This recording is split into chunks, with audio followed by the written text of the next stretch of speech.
Maman Fanta ne refuse jamais une consultation. Mais ce jour-là, quand l'homme entra, elle hésita. Il était vieux, très vieux, et ses yeux étaient vides.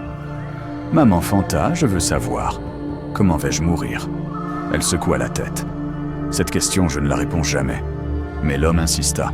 « J'ai besoin de savoir. »« S'il te plaît. » Maman Fanta soupira, jeta les coris.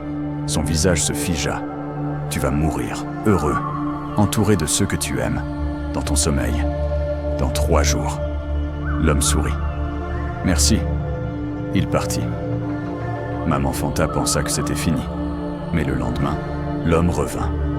Les coris ont menti. Maman Fanta fronça les sourcils. Les coris ne mentent jamais. L'homme s'assit. Hier, j'ai réuni ma famille. Je leur ai dit que j'allais mourir. On a ri. On a pleuré. On a fait la fête. Ce matin, je me suis réveillé. En pleine forme. Aucun signe de mort. Maman Fanta jeta les coris à nouveau. Elle vit la même chose. Mort heureuse. 3 jours. Mais aujourd'hui, c'est le 2e jour. Tu meurs demain. L'homme secoua la tête. Je ne me sens pas mourir. Le 3e jour arriva. L'homme ne mourut pas. Il revint voir Maman Fanta. Furieux. Tu t'es trompé. Les coris ont menti. Maman Fanta regarda l'homme, longuement. Puis elle sourit. Les coris ne mentent jamais. Dis-moi, comment te sens-tu depuis que tu sais que tu vas mourir ? L'homme réfléchit. Je me sens vivant.